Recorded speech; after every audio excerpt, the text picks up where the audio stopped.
Amis camping-caristes, bonjour. Alors aujourd'hui, nous sommes au Cap-Breton. Il fait pas beau, il y a du vent, il pleut. Donc j'en profite pour faire la seconde partie de l'antenne Starlink. Donc le tuto numéro 2.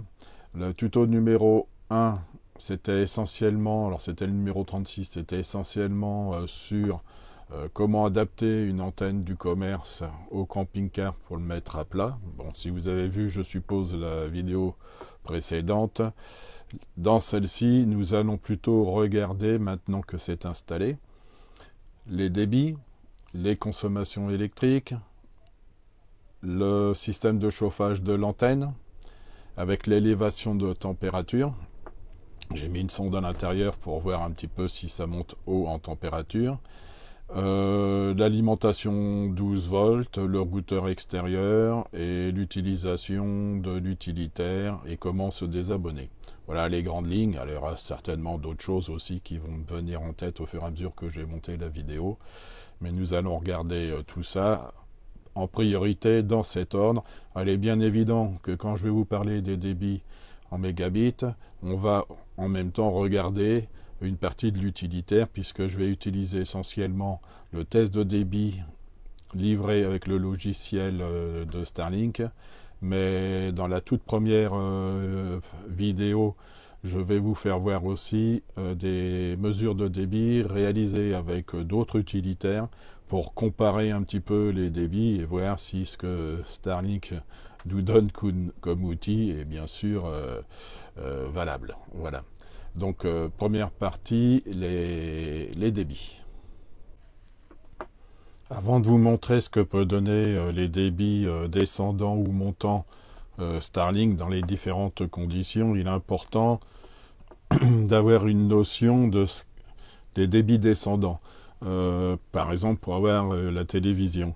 Donc je vous ai mis un petit tableau parce que pour moi avant ça ne me parlait pas, je ne savais même pas quel débit on pouvait avoir descendant et montant avant de m'intéresser à Starlink.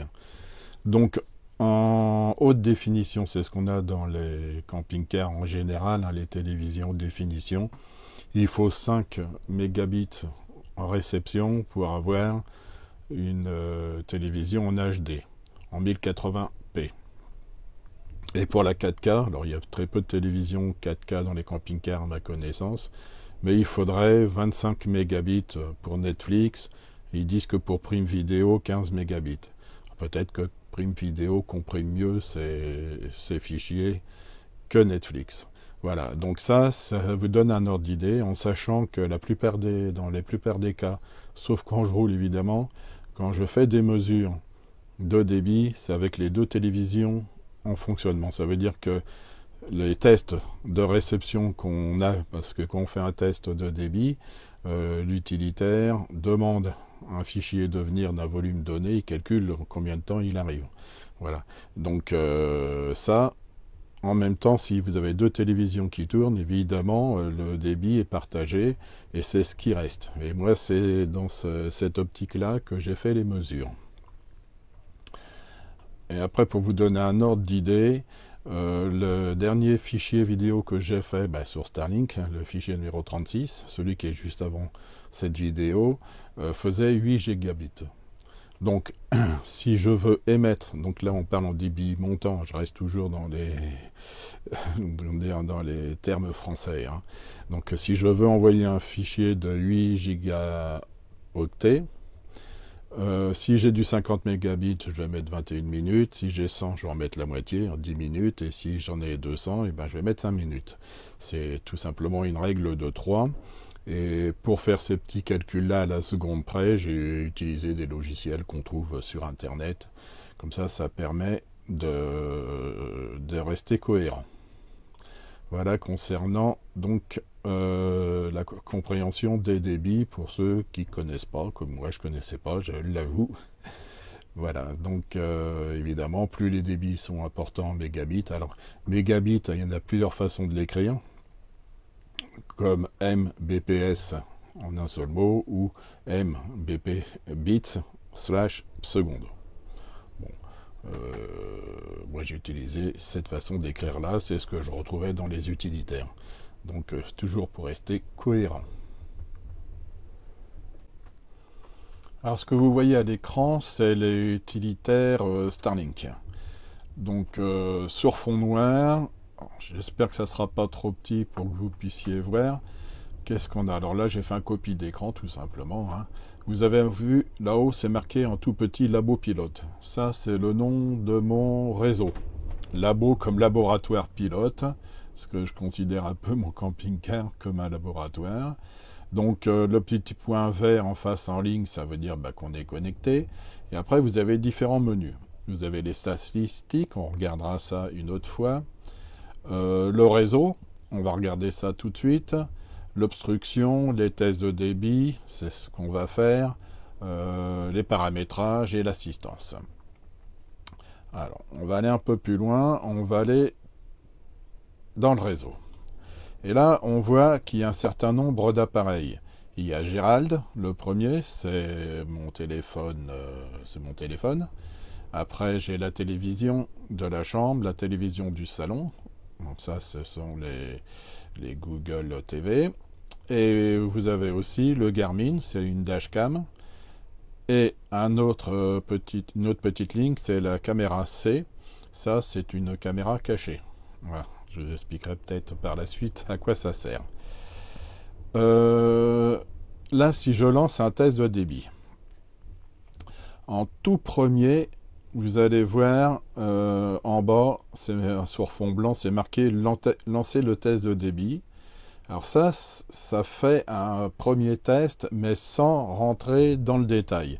Ce qu'on va utiliser, nous, c'est lancer le test de débit avancé. C'est la ligne qui est juste en dessous.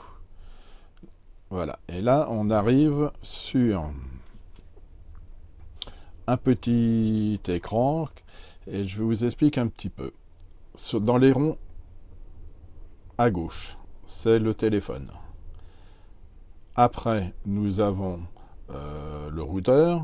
Et après, nous avons le satellite. Donc, on va faire des tests de débit montant descendant entre satellite et routeur.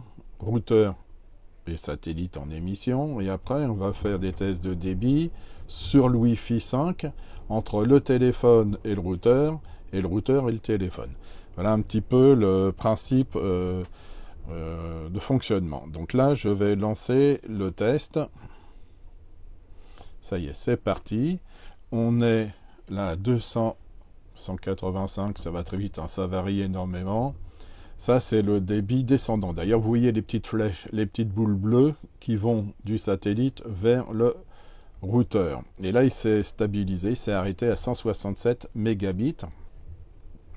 Alors, j'ai vu que c'était toujours, et c'est assez bizarre, le débit, le dernier débit mesuré. Donc, ce n'est pas le maximum et ce n'est pas la moyenne. C'est un peu gênant pour faire des comparatifs. Si on regarde dans la ligne du dessous, on est à 15,2 mégabits en émission. Là, nous avons, vous voyez les petites flèches vertes, ça vient de changer, le débit de 662 mégabits entre le routeur et le téléphone. Et là, on est en train de faire le test entre le téléphone et le routeur. Ça va se terminer. Donc, débit montant, téléphone vers routeur. Voilà. Ça a peu d'intérêt. Là, je vais relancer un deuxième test pour contrôler un petit peu, parce que ça varie sans arrêt. On n'a jamais deux fois les mêmes mesures. On va voir. Voilà, 168, 170. Il s'est arrêté à 176. Ça, c'est un débit. Le dernier. D'ailleurs, on voit la courbe bleue qui monte. Hein. C'est bizarre parce que ça commence bas, après c'est monté. Mais des fois, c'est l'inverse. Ça commence haut et puis ça descend. Bon. 176 là. Bon, on va retenir le débit de 167, le plus bas. Pour faire, faut bien que j'en retienne un. Parce que vous faites 10 fois les mesures, vous avez 10 résultats différents à chaque fois. Hein. Y compris sur le routeur. Et là, on est à 205. Tout à l'heure, on était beaucoup plus haut. Alors que j'ai pas bougé de place. Hein. C'est exactement la même chose. Bon, c'est... C'est comme ça que ça fonctionne, et il y a d'ailleurs des interférences, c'est pas toujours très stable, hein, mais c'est la réalité au moment où on fait les mesures, on faut en tenir compte, hein. Bon, en gros, on est en un débit descendant à 170 mégabits. Là, je lance un test avec un autre outil, il s'appelle test vitesse internet sur internet, donc ça c'est un lancement que je fais depuis mon téléphone. Voilà. 158,4 en réception avec cet outil-là et 13,9 en émission. J'utilise un autre outil, ça c'est deux groupes test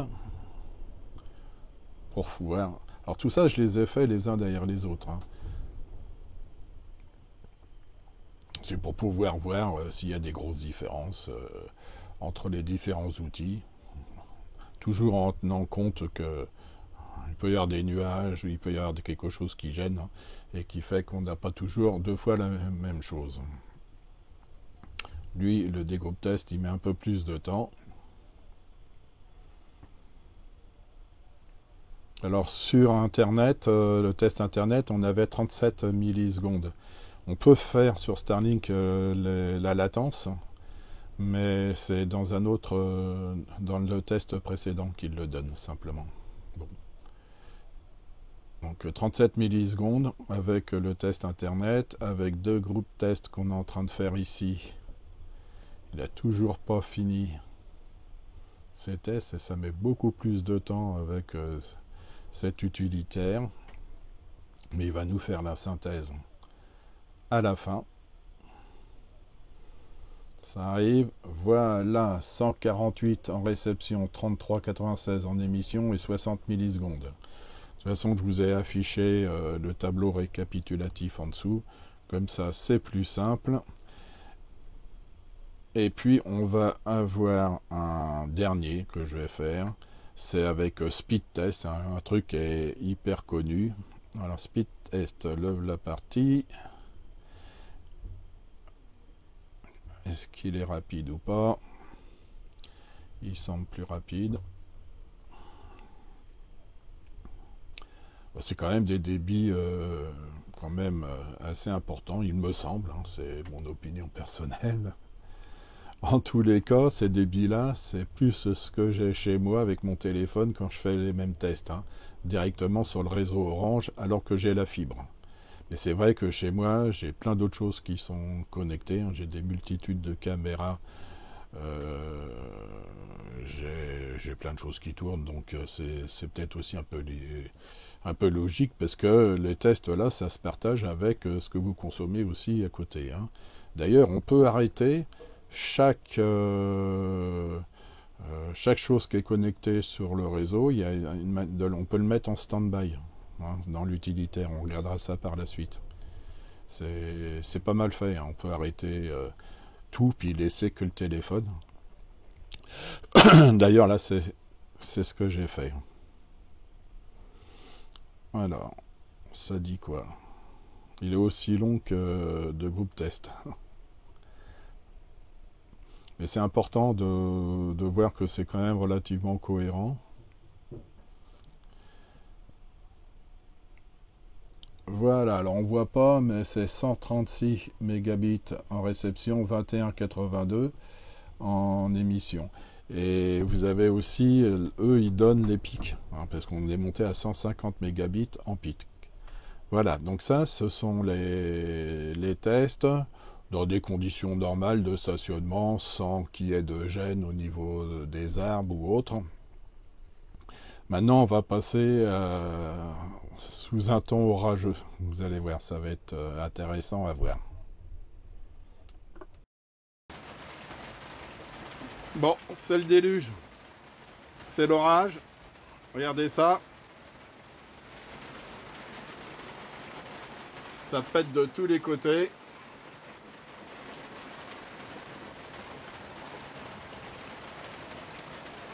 Voilà. Alors, on va regarder le débit.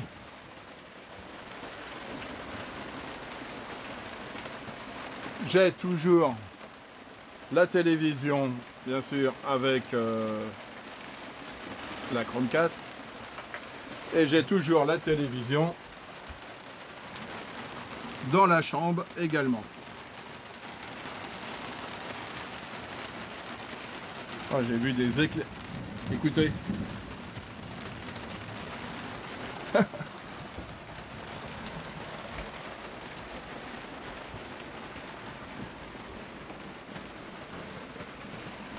vais vous laisser écouter le tonnerre et on va aller voir les débits. Allez. Là j'ai du 7 mégabits. On va, c'est normal, c'est les deux télévisions, hein, c'est ce que ça débite. Et on va rajouter là-dessus le test. J'ai ma femme qui est à la maison, là, à 500 mètres d'ici, vient de me téléphoner pour me dire que que l'antenne parabolique sur le toit de la maison pour recevoir Canal satellite indiquait, la télé indique qu'il y a un problème de pointage. Ah, je relance 2 fois le même débit. Allez, on va se mettre ici. Voilà.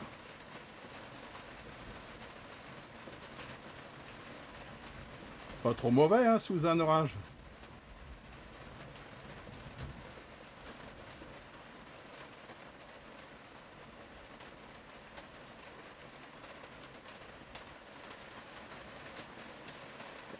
Ici, j'arrive à avoir plus de 200 mégabits. Hein. Enfin, pas dans ces conditions-là, bien sûr.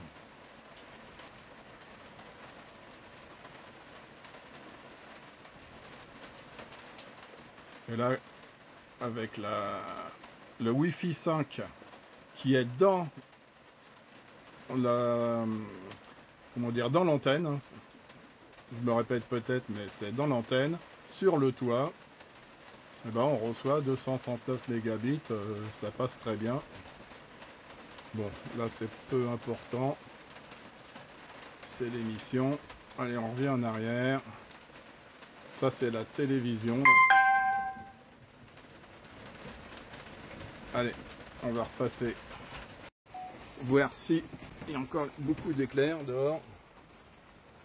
Oh, vous avez vu?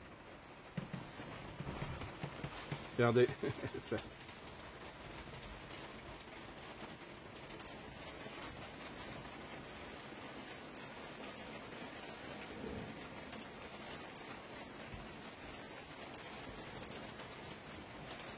Ouais.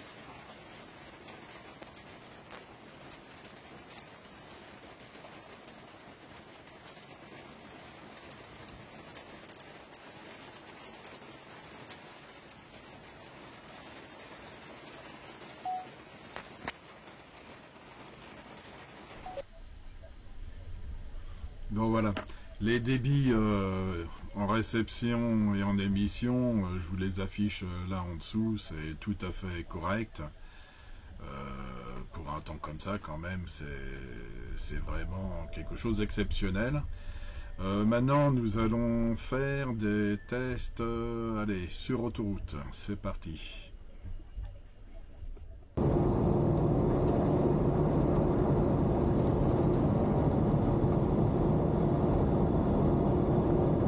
Je vais démarrer l'enregistrement. Là, nous sommes à environ 100-110 km/h. Je vais lancer un test. Voilà. On est à 102, 90, ça varie. 90 mégabits quand même. 74. En réception, 112.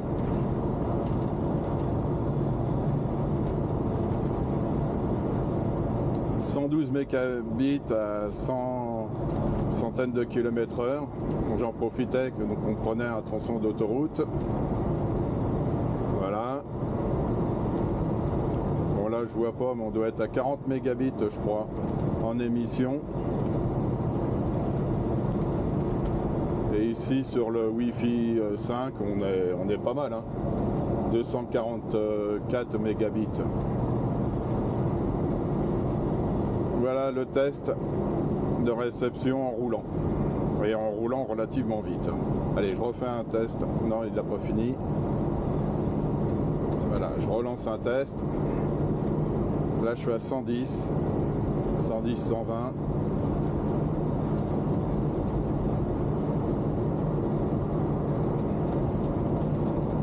J'afficherai la vitesse du GPS.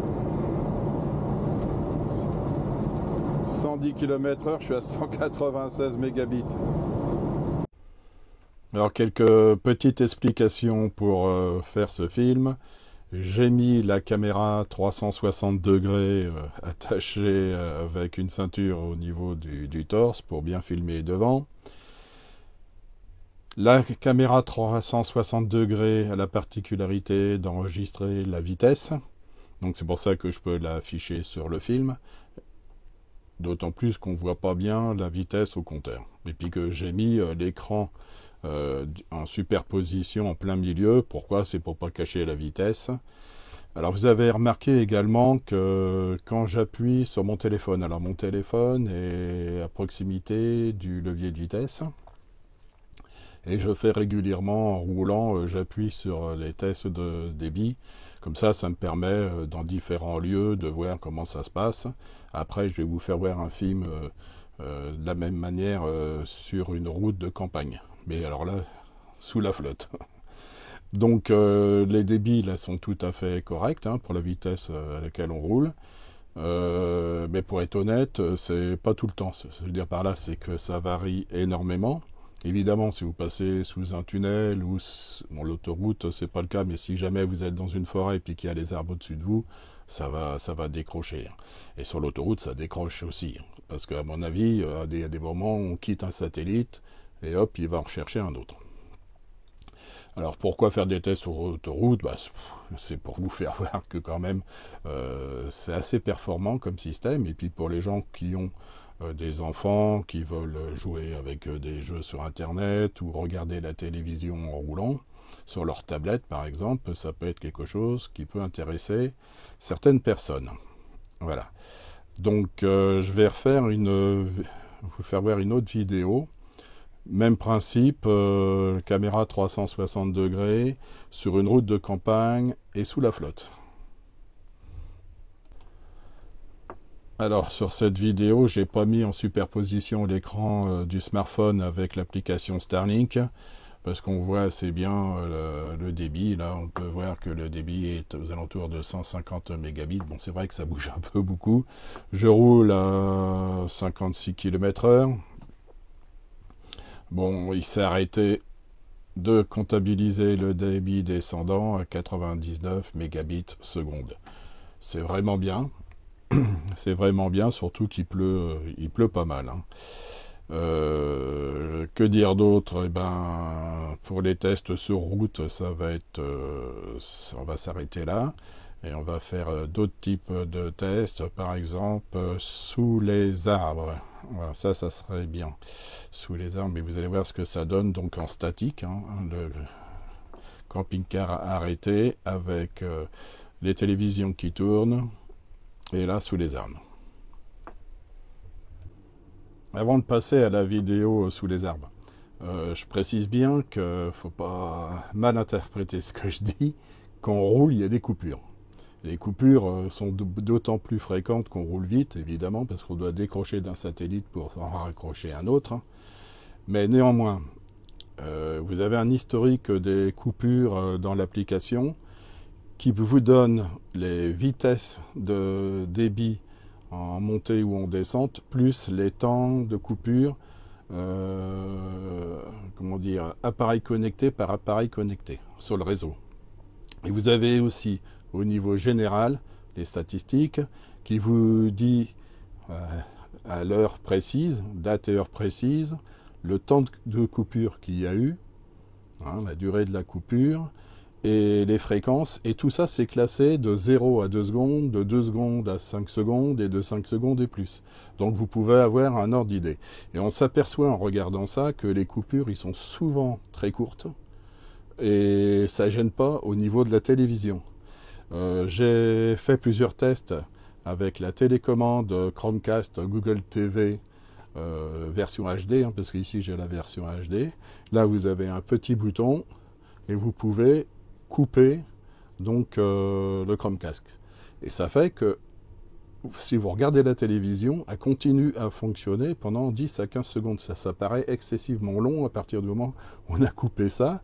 Ce qui veut dire que s'il y a des micro-coupures, ou même des coupures de 1 seconde ou 2 secondes au niveau de la réception, ça ne devrait pas gêner quelqu'un qui regarde un film en roulant. J'imagine, c'est à tester parce que je ne peux pas faire les deux. Mais bon, j'imagine que ça ne doit pas gêner énormément. Maintenant, ce que vous voyez à l'écran, donc là j'étais en Vendée, ça fait déjà quelques temps, sous des arbres, comme vous pouvez le voir.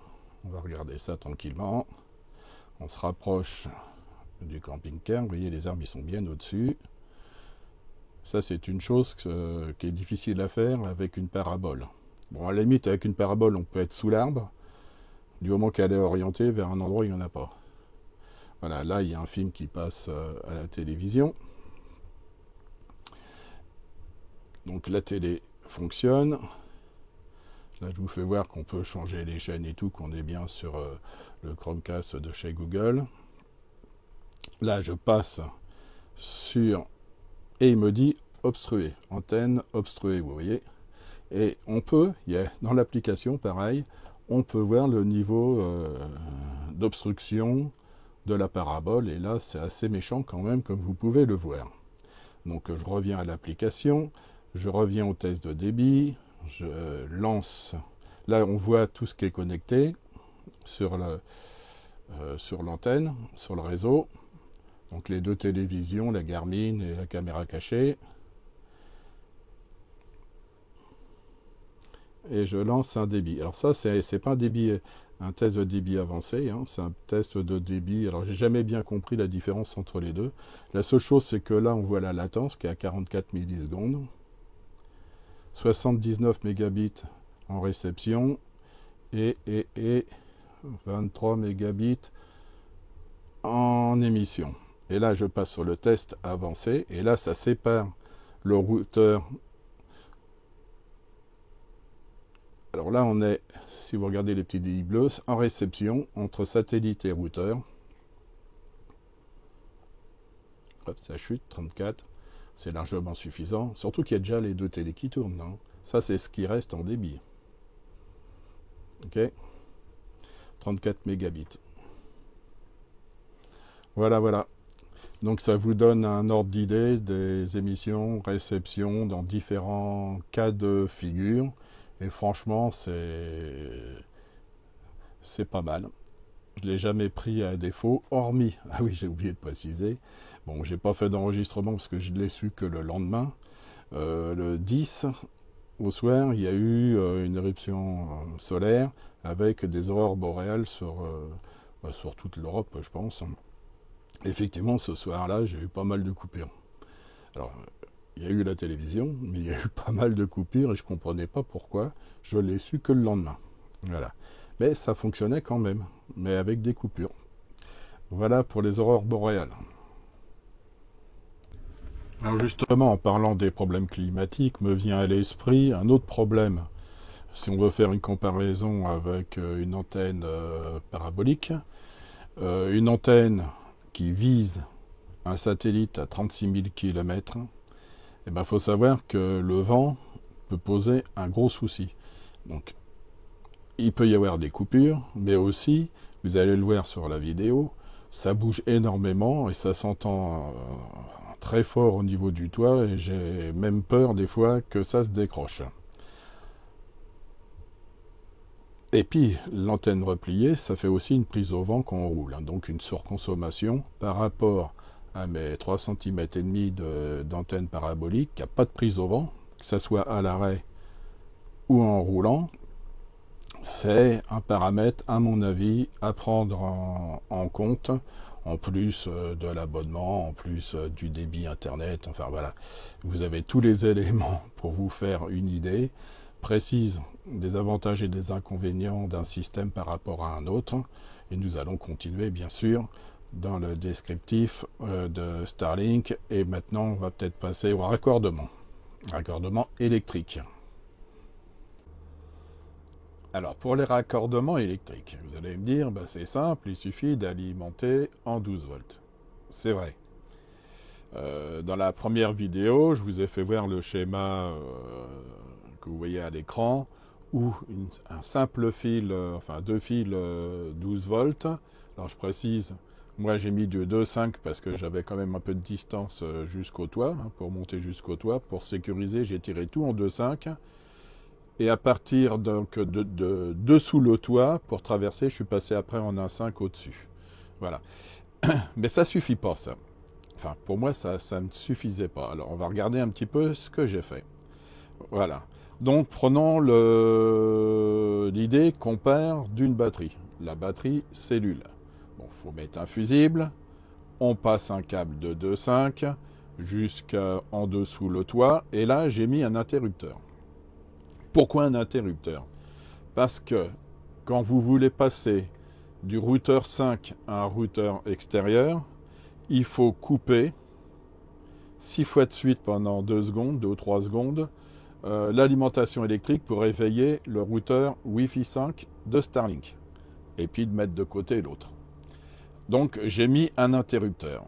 Mais également, ce que j'ai fait, j'ai rajouté, comme vous pouvez le voir, le convertisseur 12 volts 12 volts en DC-DC pour stabiliser, j'en ai parlé aussi dans la partie 1, pour stabiliser le 12 volts. Parce qu'on peut avoir une chute de tension, donc descendre par exemple à 10 volts, je vais dire n'importe quoi.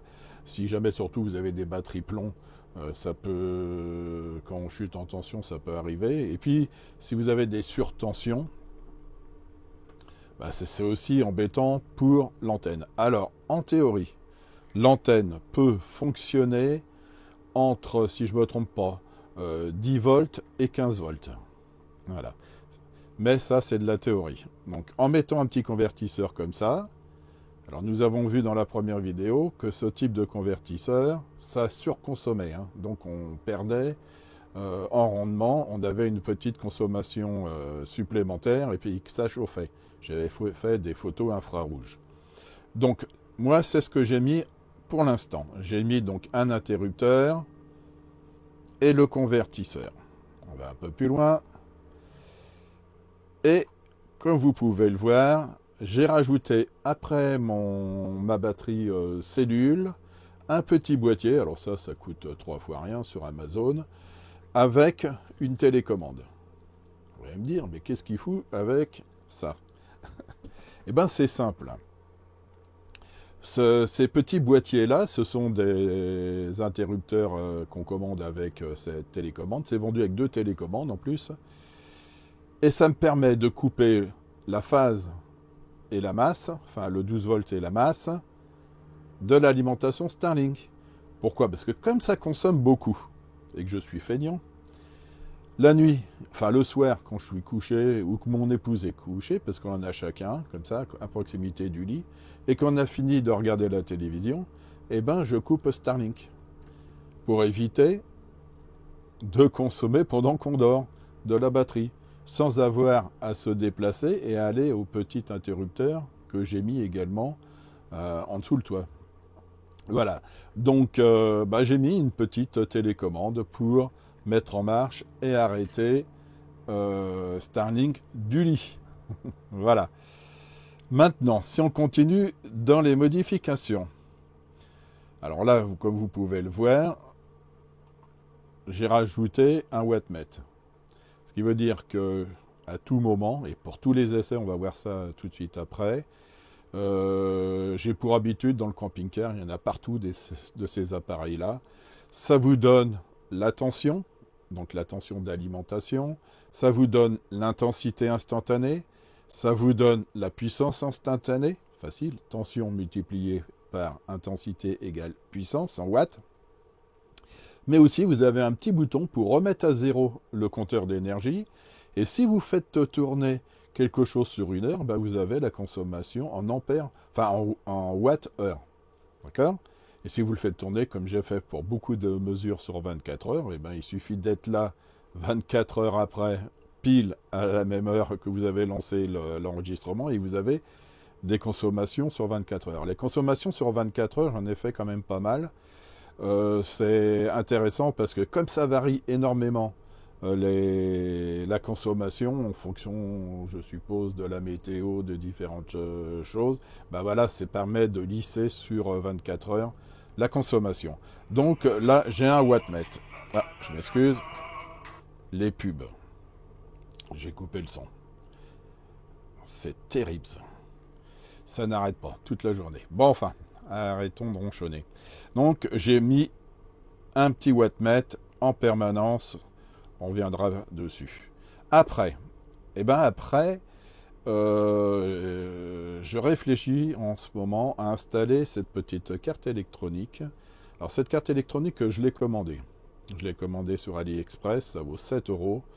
Ça permet de surveiller la tension. Donc, ça surveille les chutes de tension et ça surveille les surtensions. Pourquoi je pense mettre ça? C'est pour supprimer le convertisseur DC-DC. Et avec cette carte-là, si jamais j'ai une chute de tension, j'arrête l'alimentation de Starlink. Et si j'ai une surtension, j'arrête également. Ça évite de surconsommer avec le DC-DC, mais d'avoir toujours la sécurité en coupant l'alimentation si jamais on dépasse les limites de fonctionnement de l'antenne avec la tension. Voilà. Donc si jamais je l'installe, alors je ferai une petite vidéo là-dessus, hein, faut que je regarde parce que comme avec les Chinois, les documentations, c'est pas toujours évident, il faut passer beaucoup de temps à chercher pour savoir comment ça fonctionne, mais si ça fonctionne, je vous ferai une vidéo sur cet appareil. Donc voilà, dans l'idée, c'est de supprimer le DC-DC qui était après mon wattmètre et de mettre ce petit module qui va contrôler la tension. Donc on continue. Après, j'ai mis des relais. Alors, les relais, les voici. Ce sont des relais que j'ai trouvés toujours sur Amazon. Là, les deux valent 10 euros, 49, et ça, c'est livré. Ce sont des relais, alors là, on coupe une puissance de 40 ampères. C'est énorme, mais enfin peu importe, qui peut le plus, peut le moins. Mais ce sont des relais avec des contacts inverseurs. Vous allez me dire, mais à quoi ça sert puisque j'ai déjà la télécommande qui me sert à couper? Oui, mais l'idée, c'est de pouvoir mettre ça, j'en ai mis un d'ailleurs, ça s'appelle une caméra cachée. Alors vous voyez la caméra par rapport à la main. Alors ça coûte dans les 40-50 euros, ça dépend un petit peu de la qualité. Hein. Vous pouvez monter jusqu'en 4K pour filmer. Donc si vous regardez la taille de la caméra, mais surtout la taille de l'objectif, c'est le petit rond qui fait à peu près 2 mm, ça permet de cacher ça n'importe où dans le camping-car et de pouvoir voir à distance via Starlink ce qui se passe dans le camping-car. Vous me direz, on peut faire la même chose avec un routeur Wi-Fi qui fonctionne avec une carte 4G, sauf que, toujours le même problème, les consommations. Hein. Alors ça, par exemple, il y a quelqu'un qui vous pique le camping-car, à distance, vous pouvez voir à l'intérieur. Moi, j'en ai caché un face au conducteur, planqué dans le tableau de bord, vous ne le voyez pas. Hein. Tout est caché à l'intérieur du tableau de bord, surtout que sur les Fiat, ça se démonte facilement. Il suffit de glisser ça derrière et puis de faire un tout petit trou à l'emplacement de la caméra, et ça fonctionne. Je l'ai testé, ça fonctionne. Mais ça fonctionne si Starlink est alimenté en courant. Eh oui, si vous avez coupé avec soit la télécommande, on va venir dessus sur le schéma, voilà, soit avec la télécommande ou soit avec le petit interrupteur que j'ai mis au plafond, eh ben ça fonctionne pas. Sauf que là, j'ai mis des relais qui permettent, quand on démarre le contact, vous avez une alimentation plus qui vient sur votre booster DC-DC. Donc avec cette alimentation qui rentre sur le booster DC-DC pour informer le booster que le camping-car, enfin que le moteur du camping-car tourne, je récupère ce plus-là pour enclencher 4 relais. Pourquoi 4? On peut faire avec 2 en réalité. Mais avec 2, ça veut dire qu'il ne faut pas mettre les relais, parce que si jamais les relais sont coupés, il faut, dans mon cas de figure, j'ai retiré un câble. Vous voyez, le câble, il va au-dessus du wattmètre et en dessous le convertisseur. C'est-à-dire que je chante avec les relais la télécommande et l'interrupteur. C'est-à-dire que si jamais j'ai coupé avec la télécommande et que quelqu'un démarre, et ben automatiquement j'alimente Starlink. Non seulement j'alimente Starlink, mais je ne l'ai pas dessiné ici, mais j'alimente aussi les caméras. D'accord? Et ça est alimenté par la batterie porteur, celle que j'ai dessinée en haut. Alors c'est tout con, hein. C'est des contacts inverseurs. Sur la batterie porteur, si jamais le moteur ne tourne pas, les relais y tombent et le courant ne passe pas sur de la batterie porteur. Et si le relais y tombe, il passe par au repos le courant sur la batterie cellule. Et inversement, si on alimente avec le 12 volts, tous les relais s'enclenchent, les 4. Ceux du haut alimentent directement le routeur, enfin l'antenne, et la batterie cellule, eux, est coupée. Voilà. Donc voilà le principe de fonctionnement. Avec une vingtaine d'euros, on fait ça. Bon, il faut tirer un peu de fil. Là, j'ai dessiné les bobines des relais en vert, ça va sur le plus. Et en jaune, ils sont tous mis en parallèle, hein, les bobines. Hein, c'est les fils jaunes qui vont sur le plus du DC-DC. C'est pas plus compliqué que ça. Voilà, un petit peu mon côté parano. Puis en plus, c'est marrant à faire, faut reconnaître. Bon voilà, donc et puis l'avantage aussi, c'est que vous démarrez, vous allez monter Starlink. Si vous avez des enfants derrière qui ont des tablettes ou des jeux ou autres et qui veulent Internet, bah, ils ont Internet. Internet, attention, qui sera évidemment par moment coupé, ça reviendra, ça sera coupé, ça reviendra, mais vous aurez du débit, et du bon débit à mon avis, quand même en roulant, surtout si vous n'êtes pas sur autoroute, ou si vous êtes sur des petites routes, hormis le fait si vous êtes sous des arbres ou dans des tunnels, évidemment. Bon, maintenant on va passer à la partie consommation. Allez, partons voir les consommations de cet engin. Alors, puisque nous parlons consommation, quand le camping-car roule et que je fais tourner l'antenne Starlink, faut savoir que j'ai un DC-DC, un booster DC-DC de 60 ampères heure.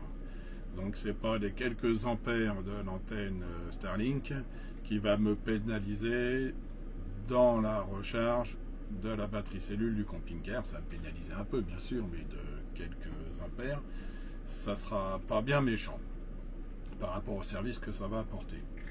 Alors après, il est évident que je vais faire des mesures sur 24 heures. Je ne vais pas pouvoir vous passer tout. Je vais vous faire voir quelques vidéos de lancement de compte à rebours ou de fin au bout de 24 heures. Mais en fait, ce qui est important de savoir, c'est que je vais faire des consommations donc sur 24 heures avec le convertisseur 12 volts et sans le convertisseur 12 volts. Donc vous aurez des puissances consommées sur 24 heures, des intensités sur 24 heures, des ampères heure, et après il suffira de faire une règle de 3 pour savoir combien vous allez consommer sur une heure. Et si vous le faites tourner 10 heures par jour, ben voilà, le calcul va être simple. Donc je me répète, consommation avec et sans convertisseur. J'ai aussi mis le chauffage en marche forcée sur 24 heures, c'est important. Et il y a un mode veille aussi. On va regarder combien ça consomme sur 24 heures en mode veille. Voilà. Et je vais faire aussi un mode consommation avec en tirant sur en faisant fonctionner la parabole et avec les deux Chromecast sur les télévisions. Ça, je vais le faire sur une heure. Après, on fera une règle de 3 pour faire ça sur 24 heures, qu'on va comparer aux consommations sous 220 volts et sous 220 volts alternatif, et après avec convertisseur 12 volts 220 volts. C'est-à-dire que si vous installez une parabole, enfin une antenne Starlink avec un convertisseur 12 volts 220 volts sans rien modifier, et ben combien sur 24 heures vous allez consommer par rapport à un fonctionnement directement en 12 volts tel que j'ai fait les modifications soit avec convertisseur ou soit sans convertisseur. J'espère que j'ai été clair. Bon, on va revenir là-dessus. Là, je vais vous passer quelques vidéos et ça permettra de voir différentes petites choses aussi dessus. Voilà. Donc vous allez voir l'application Starlink sur laquelle j'ai fait une copie d'écran. Dans un premier temps, je vais faire un test de connexion pour voir un petit peu les débits. Alors vous verrez, les débits montent très haut au début, puis après ça descend et ça s'arrête sur 178 mégabits. Je ne sais pas si les 178 c'est la moyenne sur tout le test, ou si les valeurs qu'ils donnent, c'est des valeurs à l'instant T en faisant par téléchargement de petits paquets. Bon, vous allez voir, de toute façon, les débits, à mon avis, sont corrects. Et suite à ça, après, je vais reprendre le son pour vous expliquer les images que j'ai filmées depuis mon téléphone. Voilà. Donc, on va lancer déjà là tout ce qu'on voit sur l'application. Alors, nous sommes partis pour 1 heure de consommation, de test de consommation. Je viens de mettre le compte à rebours en fonctionnement avec les 2 télévisions. D'ailleurs, on peut regarder ce qui est connecté. J'ai mon téléphone, la télévision du salon, donc le Chromecast du salon, le Chromecast de la chambre, la dashcam Garmin avec la caméra intégrée et une caméra cachée. Tout ça, ça fonctionne. Ça tire sur le réseau et je vais lancer un test de débit. Test avancé, on va prendre, c'est mieux. Alors, si je reviens en arrière, est-ce qu'il n'est pas en train de... Non, c'est bon. Test avancé, je lance.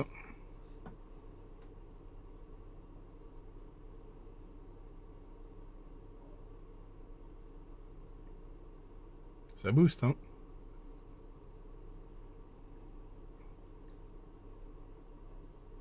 On est passé au-dessus des 200 mégabits. Bon, en moyenne, ça fait 178 en réception. Avec les 2 télévisions qui tournent. Je répète, là j'ai baissé le son, mais il y a les 2 télévisions qui tournent. D'ailleurs, je vais vous faire voir ça après, pour les sceptiques. En réception, routeur.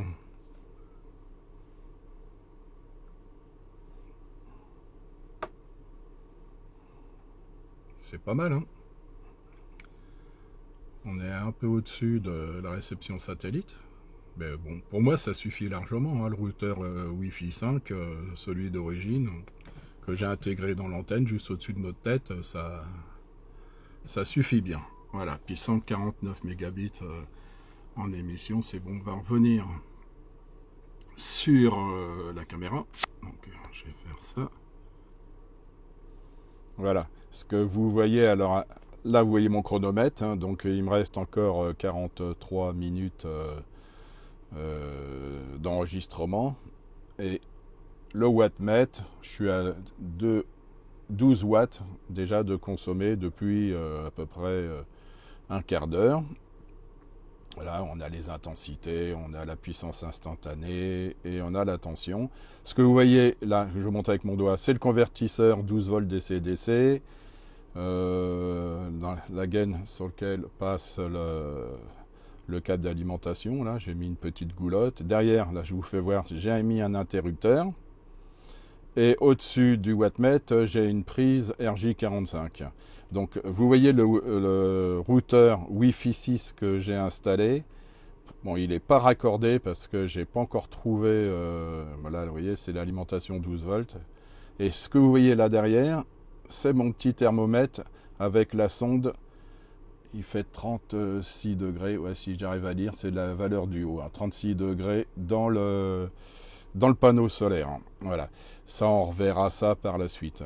Donc là, vous avez un modem, un routeur pour l'antenne Starlink qui vient se substituer au routeur d'origine avec le mode bypass. Bon, il va falloir passer en bypass pour basculer de l'un sur l'autre.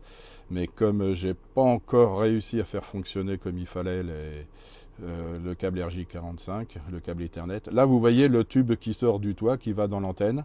le tube creux de plomberie 15-21 avec les câbles qui sortent. Alors je me répète peut-être encore, il y a les deux fils du 12 volts, le plus, le moins. Il y a le câble Ethernet et la sonde de température. Donc toutes les mesures vont être faites sur le même principe. Bon, là, je vais passer en mode caméra. Voilà, je vous fais voir que la télé fonctionne et que la deuxième télé fonctionne en même temps pendant les tests que j'ai faits. C'est-à-dire que les 200 et quelques mégabits que j'ai eu, c'est en même temps en faisant fonctionner les deux télévisions, hein, on est d'accord. Voilà. Ça, c'est le test. Je vais revenir maintenant dans 40 minutes. Si on regarde le compte à rebours. Et dans 40 minutes, je mesurerai évidemment la consommation sur une heure et que je vais intégrer au tableau. Et ça, je vais le faire pour tous les tests de consommation avec convertisseur et sans convertisseur des 12 volts DC-DC, puis vous verrez un petit peu la surconsommation qu'on a avec cet appareil, et vous déciderez si c'est intéressant ou pas de le mettre, en sachant qu'il y a toujours la solution de le supprimer. À mon avis, ça pose pas de problème, mais j'en donne pas à ma main à couper. C'est pour ça que je vais étudier un petit appareil de sécurité qui consomme, lui, théoriquement, ne devrait pas consommer, mais je regarderai, puisqu'il fait que de la mesure, et qui permettra de bien encadrer les tensions admissibles. Voilà pour ce test. Alors le test de consommation que je vais faire, là, c'est avec le mode chauffage. Ils appellent ça fonte des neiges. Comme vous pouvez le voir à l'écran, j'en ai déjà parlé, il y a trois réglages possibles. Le mode désactivé, c'est celui que j'ai utilisé tout le temps pour faire mes tests de consommation sur 24 heures. Comme la nuit, il fait encore frais, je me suis dit si jamais je fais un test puis ça se met à chauffer la nuit, ça va fausser mes mesures. Donc j'ai désactivé le mode chauffage pour tous les tests de consommation. Après vous avez le mode automatique, c'est détecter la présence de neige et chauffer si nécessaire. Je suppose qu'il y a une sonde qui est placée entre la partie blanche du dessus de l'antenne et le PCB. Quand il y a une accumulation de neige, ça doit refroidir le dessus, j'imagine, hein, et enclencher le chauffage. Alors, j'ai pas vu de résistance de chauffe, mais rien ne prouve que les résistances ne sont pas placées justement entre le dessus de l'antenne et le PCB. Bon, c'est pas visible à l'œil, et puis je vais pas démonter le dessus, sinon là, ce coup-ci, je crois que c'est pas possible de récupérer l'antenne. Et après, il y a le mode préchauffage, donc c'est chauffer en continu. Alors, ils mettent en continu pour éviter l'accumulation de neige. Cette option va augmenter votre consommation d'énergie. C'est le test que je vais faire à l'heure actuelle. Donc je vais forcer, si on lit bien, le chauffage. Comme nous allons le voir, sur 24 heures, ça n'a rien changé au niveau consommation. On peut estimer qu'il y a un thermostat de sécurité, ce que j'appelle moi un clickson, qui empêche le chauffage continu si l'antenne est suffisamment chaude. C'est une supposition. Donc, comme vous le verrez, il n'y aura pas de surconsommation. Mais par contre, ce que je vais faire cet hiver, je vais démonter donc l'antenne, puisque tout ce que j'ai fait, c'est démontable. Hein, il suffit d'enlever les vis, on le prend, on alimente ça sur du 12 volts à la maison, sur un régulateur de tension 12 volts, et je le mettrai dans mon congèle. Et je reviendrai vous dire si effectivement, dans le congèle, à moins 20 ou moins 25, l'antenne se met en chauffe, et si ça monte, comment dire, en intensité, en puissance. Donc je vous lance la petite explication que j'ai réalisée. Stock, j'appuie sur le bouton. Voilà, nous sommes le 30 avril, il est 9h20. Je vais passer en mode chauffage. Voilà. Et si je regarde ici, il faut que je le remette à 0 pour bien faire, parce qu'il y a déjà 1 watt. C'est pas facile d'une main. Voilà, là on laisse le doigt appuyé là-dessus. Quand ça marque CLR, on rappuie. Voilà, 9h20. Je suis passé en mode chauffage. Fonte des neiges. Et c'est marqué ici en haut, chauffage. Voilà. Donc c'est bon, c'est parti en mode chauffage. Je vais revenir sur l'écran. Bon, pour l'instant, ça chauffe. Ça n'a pas l'air de faire grand chose. Alors, est-ce qu'il y a des sécurités parce qu'il fait peut-être pas si froid que ça dehors? Je n'en sais rien. 33 degrés dans le panneau. Et ici, j'ai rebranché le convertisseur 12 volts. Donc, ah si, ça monte peut-être un petit peu. On va voir dans 24 heures ce que ça donne. On va revenir. Ça, ouais, chauffage, il n'y a pas de souci. Ok, on va faire un test de débit. Ouh.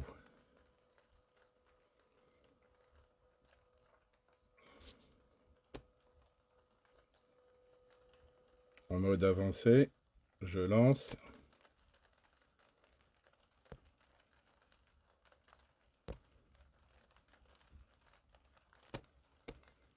Mmh. 150, il pleut là, hein. Je sais pas si vous entendez.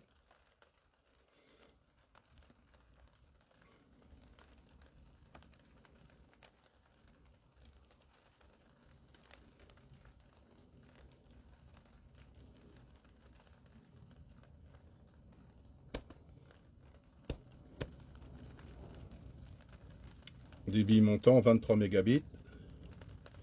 Et puis là, avec le routeur, le 5G, ça suffit largement, comme vous pouvez le voir. On est supérieur à la vitesse de réception d'Internet. Et en plus, je vais vous faire voir autre chose. Après.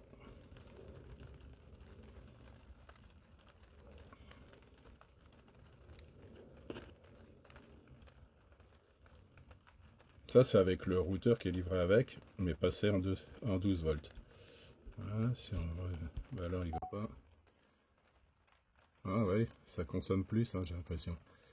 Bon, on verra.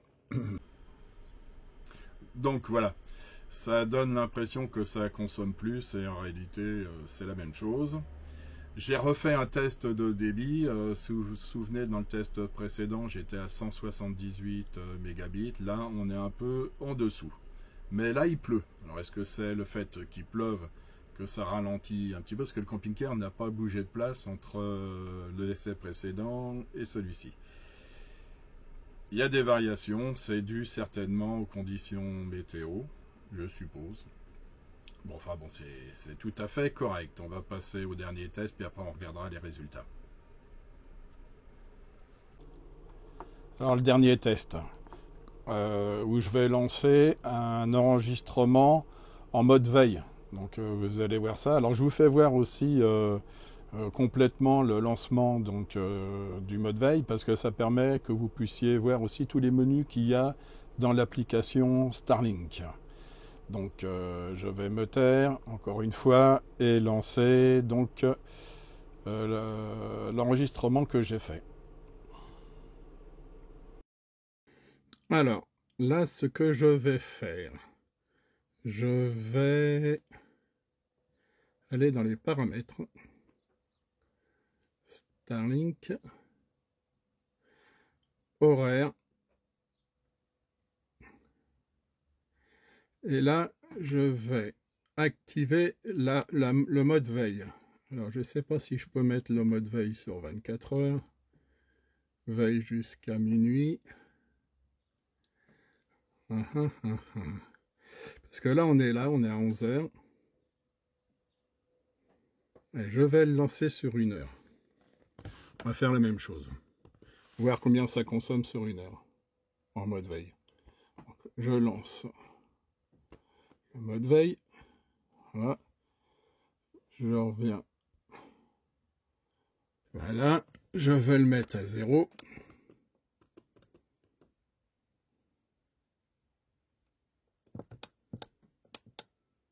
Voilà. Ici. Bon, il n'y a pas de super synchronisation, hein, mais bon. Avec une main, je fais ce que je peux, mais c'est pas 2 secondes près. Ça y est, c'est parti. Dans 1 heure, le compte à rebours va sonner. Et on va voir ce que ça donne. Bon, consomme quand même là. Hein. Malgré qu'il soit en mode veille. Alors on va revenir. On va revenir là-dessus. Et on va aller voir. Télévision. Bon, ça tourne. Ça veut dire qu'il cherche, évidemment. Et on l'a mis en veille. Et là, c'est pareil. Ce qui est tout à fait logique. Hein. Donc, je vais couper la télé. Ça sert à rien.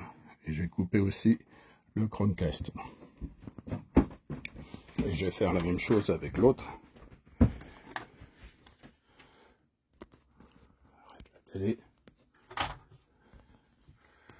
Et j'arrête le Chromecast. Voilà. Il me reste plus qu'à patienter 1 heure. Non, il y a quand même une petite consommation à vide avec le convertisseur. Enfin, ceux qui ne le mettront pas n'auront pas cette petite consommation. Bon, j'ai fait aussi des mesures de consommation à vide sur le convertisseur, bien entendu.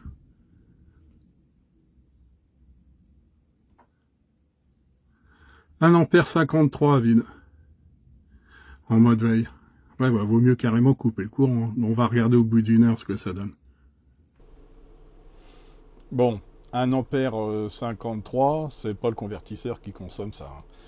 Le convertisseur rajoute un petit peu à la consommation du mode veille, mais c'est pas le convertisseur qui fait qu'on consomme 1,53 ampères à l'heure. C'est énorme en mode veille, alors qu'il sert à rien. Hein. Alors est-ce qu'il sert simplement, je sais pas moi, à surveiller les satellites en attendant qu'on le remette en rouge? J'en sais strictement rien, mais en tous les cas, ça consomme. Alors, je vais m'enlever de l'écran et je vais continuer à parler parce que je vais vous faire voir donc le tableau récapitulatif. Première ligne, consommation avec le 12 volts. Donc la consommation sur 24 heures, c'est 957 Wh. Si on fait le calcul sur 12 volts, parce qu'on peut le faire aussi sur 13 volts, hein, mais bon, je vais le faire sur 12 volts, donc c'est simple, hein, on divise 957 par 12, et on a une consommation journalière sur 24 heures de 79 ampères-heure. Ça veut dire que sans trop se servir de Starlink, eh ben, ça vous bouffe quasiment 80 ampères de la journée. Et si on ramène ça à l'heure, ça vous consomme 3,32 ampères-heure toutes les heures. Après, vous faites une règle de 3. Si j'enlève le convertisseur DC-DC 12 volts, on consomme plus que 850 Wh. Donc là, vous voyez que la différence entre convertisseur et sans convertisseur pour le même essai, c'est 107 Wh sur 24 heures. C'est-à-dire à l'heure 0,37 ampères-heure. Donc c'est pas énorme, mais bon, c'est quand même un plus. Je pense que je vais garder quand même le convertisseur pour la sécurité que ça apporte, la stabilité de la tension. Avoir un surplus de 0,37 ampères-heure toutes les heures, bon, pour moi, ça ne serait pas vraiment gênant. Donc là, c'est comparatif avec convertisseur, sans convertisseur, c'est vous qui allez choisir. Après, j'ai lancé le mode chauffage avec le convertisseur. Et là, on est à 952 Wh sur 24 heures. Alors que sans le chauffage, on était, souvenez-vous, première ligne, 957. À l'erreur de mesure près, on a strictement la même chose. Ce qui veut dire que quand j'ai mis le chauffage en marche, sur 24 heures, ça n'a pas surconsommé. Donc ça n'a pas chauffé, même si c'est en marche forcée. Donc je ne sais pas pourquoi. Peut-être qu'il détecte qu'il fait suffisamment chaud à l'intérieur de l'antenne pour ne pas chauffer. C'est pour ça que je vous ai dit, je vais passer à l'étape suivante cet hiver, de le mettre dans le congèle, et là on verra bien si y a surconsommation quand il sera à -20. Voilà. Après, qu'est-ce que j'ai fait d'autre? Le mode veille, donc c'est ce qu'on vient juste de voir dernièrement. Je l'ai fait sur 1 heure. Donc sur 1 heure, j'ai consommé 20 watts à l'heure. Donc sur 24 heures, ça fait 480 watts heure. C'est-à-dire que même si vous le laissez en permanence en veille, ça vous bouffe 480 watts heure dans la journée, c'est-à-dire 40 ampères par jour sur votre batterie. Ça vous enlève 40 ampères heure par jour sur votre batterie. Voilà. Et 1,60 ampères toutes les heures. Après, qu'est-ce que j'ai fait? J'ai refait aussi une consommation avec un fonctionnement où on demande à Starlink de récupérer des données. Donc je fais tourner en permanence les 2 télévisions. Et là, on monte à 1080 Wh par jour. Admettons qu'on laisse 24 heures sur 24 consommer des gigaoctets qu'on fait venir du satellite, si je m'explique bien. C'est-à-dire qu'en fait, on a 45 ampères heure toutes les heures de consommer. À ramener à l'heure, donc une utilisation intensive, on va dire que c'est intensif, hein, bien que je ne m'en serve pas pour rapatrier des données sur mon PC. Si vous regardez la télévision sur 2 télés plus le PC, peut-être que ça sera un peu plus, mais j'en suis pas sûr. En gros, ça vous bouffe 3,75 ampères heure toutes les heures quand vous faites ça. 3,75 ampères heure, c'est pas mal. C'est pas mal. Bon, après, qu'est-ce qu'on a? On a la consommation sous 220 volts. Donc là, j'avais fait le calcul et j'ai comparé à une consommation avec mes modifications en 12 volts sans convertisseur. Sans convertisseur DC-DC 12 volts. Et là, on a une surconsommation par rapport aux 12 volts en 220 volts de 14%.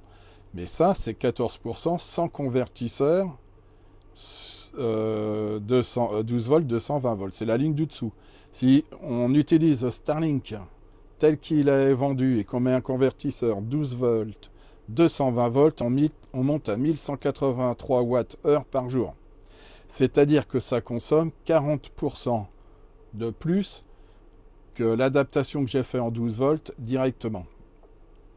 Je ne sais pas si j'ai été clair.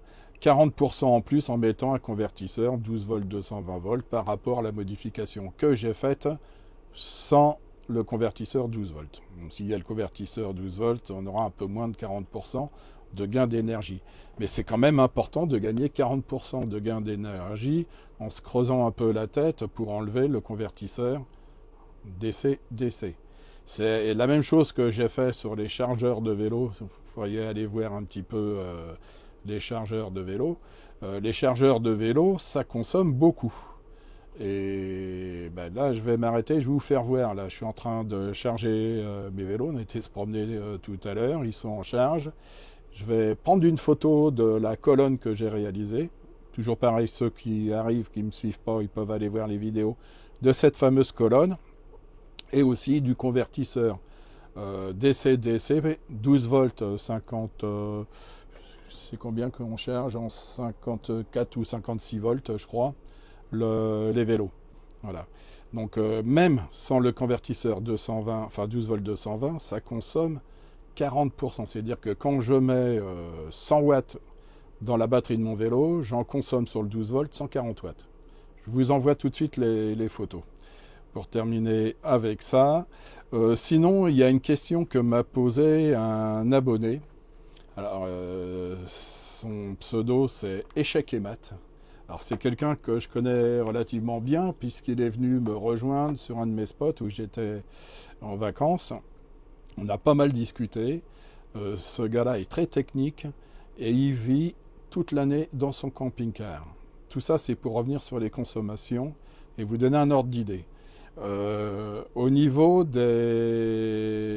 Alors, qu'est-ce qu'il a fait? Il vit toute l'année, il n'a pas un respirateur comme moi, il n'a pas Starlink. Bon, vraiment, il a le minimum. Il a quand même un frigo à compression. Et il a fabriqué, donc il a assemblé lui-même sa batterie, il a assemblé 600 ampères heure. Il a 600 ampères heure, il a monté son propre BMS. Il a gardé son ancienne batterie lithium, je crois qu'elle fait 150 ampères heure. Donc en tout, il a 750 ampères heure. Il a les panneaux du toit, il a 8 panneaux au sol qui l'orientent régulièrement pour suivre le soleil. Donc 8 panneaux de 130 watts, donc il a plus de 1000 watts crête au sol. Plusieurs MPPT, bien sûr, hormis les problèmes qu'il a avec le vent où les panneaux au sol y tombent. Et ben, avec tout ça en énergie, il n'arrive pas à avoir la pleine autonomie. Et il ne cherche pas de vélo. Vous vous rendez compte?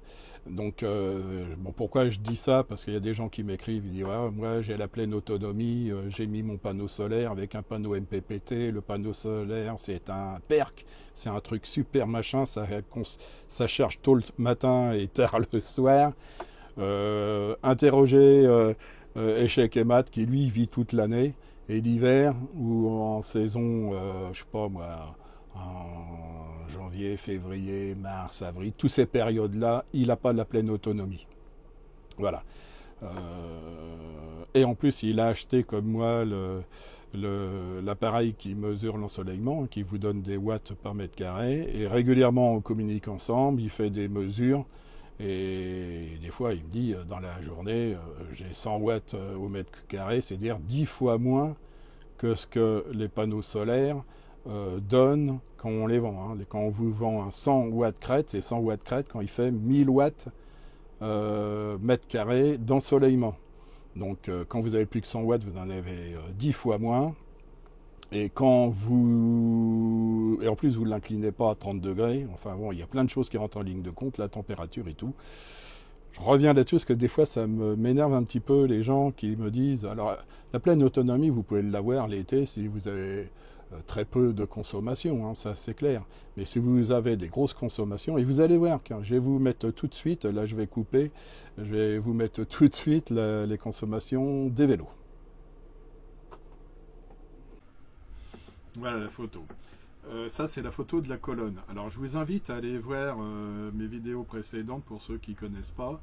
La 6, ça concerne les consommations des respirateurs. Et la 7, c'est la consommation en charge vélo. Donc là, dans la colonne, vous voyez tous les wattmètres, j'en ai un paquet parce que j'enregistre tout, hein, comme je vous disais. Donc, on va passer, juste par curiosité, hein, sur... le zoom, là je suis en train de charger donc mes deux vélos, ça c'est un seul vélo. Hein. C'est un seul vélo, et si vous regardez, entouré en mauve, j'ai la consommation instantanée pour charger le vélo. Là je suis en 52 volts dessus, et je fais 103,6 watts. Par contre, sur le 12 volts, ce qui est entouré en vert, c'est 144 watts. Si vous faites le calcul, on est un peu en dessous des 40% de surconsommation pour pouvoir charger. Ce qui est tout à fait logique. D'ailleurs, ça chauffe énormément dans la colonne. Hein. L'effet Joule, il y en a. Et si on regarde juste à droite, ce qui est entouré là, toujours pareil en mauve et en vert, ça c'est le cumul. C'est le cumul depuis que j'ai lancé la charge. Et bon, là je suis à ma deuxième charge, mais vous pouvez voir que rien que ça, si vous le divisez par 12, on arrive à 98,8 ampères, c'est-à-dire quasiment 99 ampères. Et si vous le divisez par 13 volts, on est à 91 ampères heure. Voilà.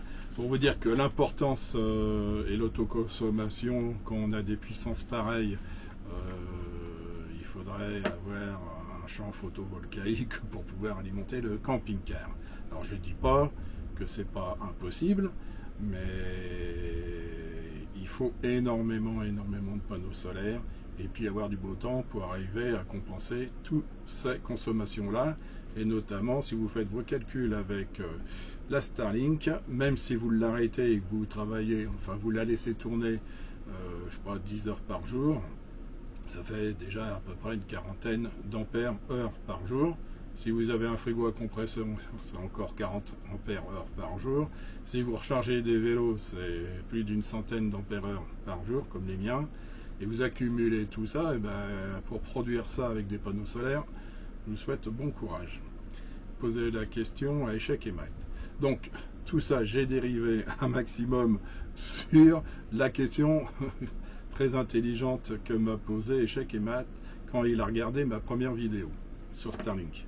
Il m'a dit, mais attends, tu as mis sur l'antenne, j'ai mis des gros bastons en bois, je ne sais pas si vous avez vu, dessus et ça fonctionnait toujours. Et il me dit, dans ces cas-là, plutôt que de mettre l'antenne à l'extérieur, pourquoi ne pas la mettre à l'intérieur, collée au plafond du camping-car et ça passe à travers le toit. C'est tout à fait juste, c'est possible de le faire si on n'a pas un toit avec un revêtement aluminium, hein, si c'est du polyester, hein, de la fibre de verre, là ça doit fonctionner, il n'y a pas de souci, surtout que si vous regardez aux États-Unis, il y en a plein qui font ça, qui les mettent au toit à l'intérieur de leur voiture électrique et ils collent ça au toit. Sauf qu'il y a quand même un petit souci. Bon, il ne faut pas que dessus, il y a les panneaux solaires sur le toit, à l'emplacement vous allez mettre ça. Il faut trouver la place pour que ça soit esthétique quand même. Mais il y a un problème que j'ai pas parlé, c'est pour ça que je reviens là-dessus, c'est que ça fait du bruit, l'antenne. L'antenne Starlink, quand vous êtes à côté, ça fait un grésillement un peu comme quand vous êtes sous des pylônes électriques. Moins puissant bien sûr, mais ça fait ce genre de bruit-là. Un petit grésillement permanent. Et je vois mal mettre ça à l'intérieur du camping-car. Voilà, c'était une petite aparté là-dessus. Maintenant, nous allons passer rapidement sur des mesures que j'ai faites de température à l'intérieur de l'antenne par rapport à la température extérieure. Ça va vous donner une idée de l'échauffement qu'il y a. Voilà, donc je vais vous mettre une courbe à ce sujet-là. Et on va regarder les limites que donne Starlink de fonctionnement concernant les températures, surtout les températures élevées. Voilà la courbe d'enregistrement de température. Donc la courbe bleue en bas, c'est la température extérieure. Si vous regardez mes vidéos, vous avez dû voir que j'ai mis sur le toit, à l'intérieur d'un boîtier en plastique qui supporte mes deux caméras de toit et le panneau solaire pour mesurer le rayonnement solaire. Et ben, j'ai mis une sonde à l'intérieur. C'est cette sonde-là que vous voyez en bleu. Et la sonde, la température rouge, c'est la température à l'intérieur de l'antenne, la sonde que j'ai mis. Et ça, c'est des enregistrements tous les 2 minutes, et je crois qu'il y a 2 jours. Alors oui, il y a 2 jours. On voit assez mal, c'est écrit assez petit. Mais pour vous donner un ordre d'idée, sur la partie où il y a l'écart le plus important, j'ai 60 degrés à l'intérieur de l'antenne. C'est quand même relativement élevé.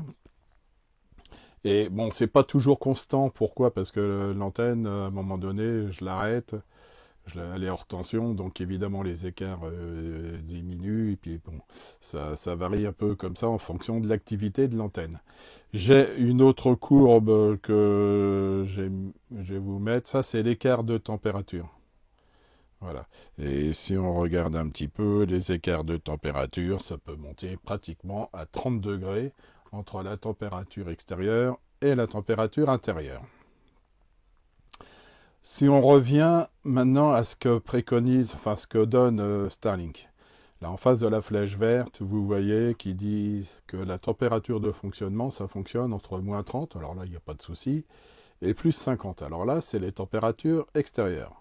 C'est-à-dire moins 22 degrés Fahrenheit et 125 degrés Fahrenheit. C'est pour ça que je précise, parce que c'est écrit là. Donc 50 degrés extérieurs, c'est déjà élevé. Mais bon, sur un toit, avec le rayonnement, on peut y monter. Et si on regarde un peu, alors on peut monter à partir de quand ça va commencer à déconner, à partir de 50 degrés si on les écoute, mais à la température des composants, vous savez que quand vous fabriquez des cartes électroniques, vous avez des gammes de composants. Alors, le bas de gamme, c'est tout ce qui est commercial. Ça marche entre 0 et 70 degrés, c'est-à-dire l'électroménager qui est dans les maisons. Après, il y a la gamme industrielle qui est un peu plus robuste et qui monte jusqu'à 85 degrés.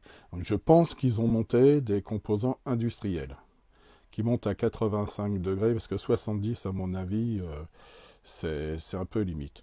Bon, tout ça pour parler un petit peu de ces limites-là, ou peut-être, et ça je vous le dirai, quand l'antenne est au soleil, il risque d'y avoir des soucis. Alors pourtant, je vois en Australie, ils en installent beaucoup, et en Australie il fait chaud. Je vous dirai s'il y a des soucis par la suite. Voilà, et voilà, une petite image pour vous faire voir qu'effectivement, l'antenne chauffe. Alors, l'histoire ne dit pas si elle est en mode chauffage ou pas, mais en tous les cas, ça a l'air d'être apprécié. Petite chose aussi, voilà la photo, je viens de recevoir la petite carte électronique. Là, ma fille m'a dit que c'était dans la boîte aux lettres. Ça vient de Chine, que vous pouvez le voir. C'est la petite carte qui va me permettre d'arrêter l'alimentation de l'antenne quand la tension chutera et quand la tension augmentera.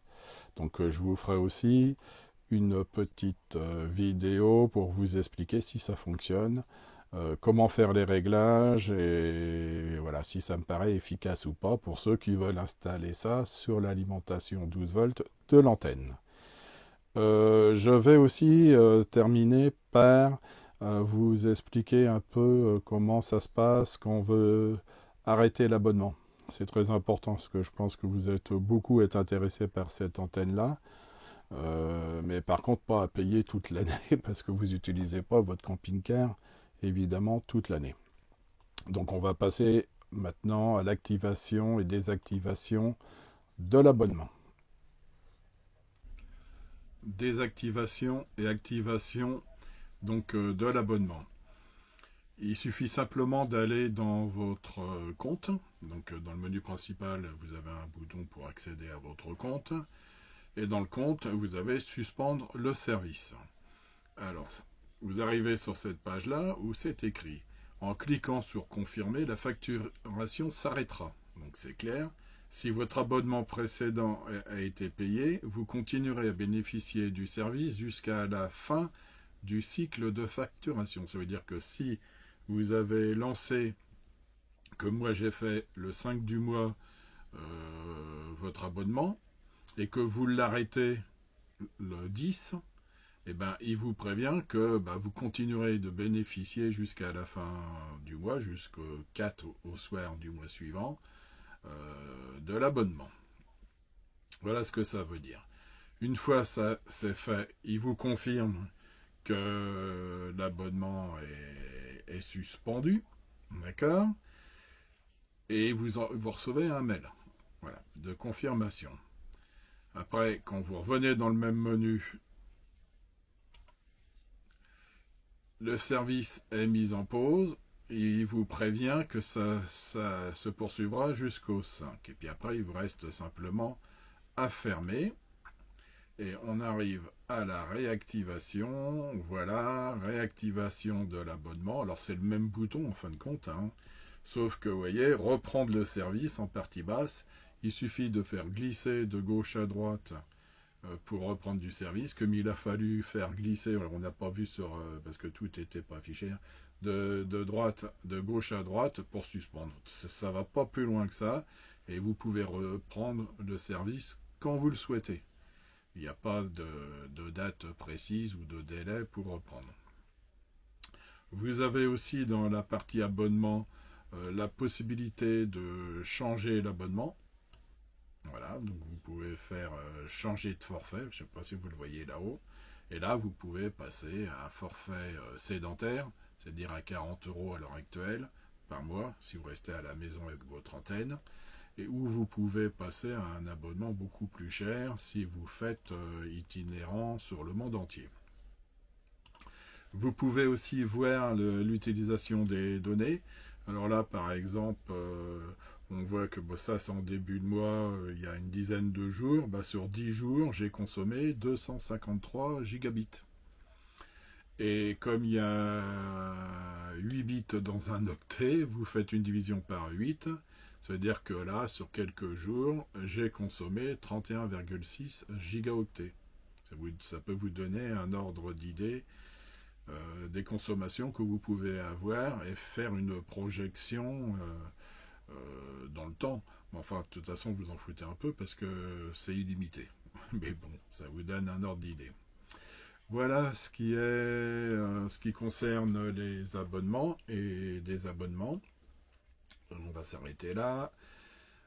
J'espère que cette vidéo vous a plu. Alors il a fallu que je la fasse en 2 fois parce qu'il y avait plein de choses à parler, et surtout la partie démontage, remontage, modification dans la première partie a pris du temps, et puis bon, je rentre quand même, j'avoue, pas mal dans le détail. Je reviendrai vers vous concernant, je ne sais pas si vous avez vu, mais j'ai mis un deuxième routeur Wi-Fi 6 dans le camping-car, puisque j'ai sorti un câble Ethernet de l'antenne à l'extérieur de l'antenne qui arrive dans le camping-car, et j'ai mis donc, j'ai acheté un petit routeur Wi-Fi 6. Sauf que j'ai des soucis pour le faire fonctionner. Le souci, c'est le câble Ethernet qui pose des problèmes, parce que Starlink n'a pas mis de RJ45, et c'est une connexion propriétaire. Alors, j'ai essayé de le brancher en étoile, c'est-à-dire couleur par couleur, et de ressortir, donc un raccordement droit, je dirais. Et j'ai essayé aussi de faire un raccordement croisé, ce que voudrait la logique, puisque normalement quand vous mettez 2 routeurs ensemble ou 2 PC ensemble, il faut faire un câblage croisé. Ça ne fonctionne pas. Donc je suis en train de regarder comment ils ont fait le système. Ça va prendre un peu de temps, puis là je suis parti, donc je vais pas faire ça maintenant. Je vais regarder quand même ce que je trouve en documentation là-dessus. Mais j'ai peur qu'il faille, enfin c'est pas une peur, c'est acheter leur, parce qu'ils vendent un appareil qui permet de raccorder leur câble propriétaire et de sortir un RJ45. Voilà, ça vaut une quarantaine d'euros, ça se trouve je vais être obligé de l'acheter puis de le démonter pour voir comment ils ont fait ça, parce que je voudrais éviter de mettre ça dans l'antenne. Bon, ça c'est la suite. La suite aussi, je vais mettre l'antenne dans le congèle pour voir le problème de chauffage. Donc il y aura certainement une 3e vidéo pour tout ça. Je m'arrête ici parce qu'on arrive à 1h30 de vidéo pour la vidéo numéro 2 sur Starlink. Donc effectivement, on a quasiment 3 heures de vidéo pour expliquer toutes les modifications que j'ai faites et les tests. Mais je pense qu'il fallait bien cela pour que vous ayez une idée générale des possibilités. Et puis si vous êtes intéressé, j'espère que tout ce que je vous ai montré permettra de reproduire, peut-être pas tout à fait à l'identique, parce que toute la partie mécanique, évidemment, vous n'avez pas forcément d'imprimante 3D, mais vous allez pouvoir trouver en bricolant des solutions pour encapsuler l'antenne dans quelque chose d'étanche pour mettre sur votre toit. Enfin, je vous dis à la prochaine. Je ne sais pas quand ça sera. Là, je vais profiter, et puis on se revoit, mais j'espère bientôt. Allez, au revoir.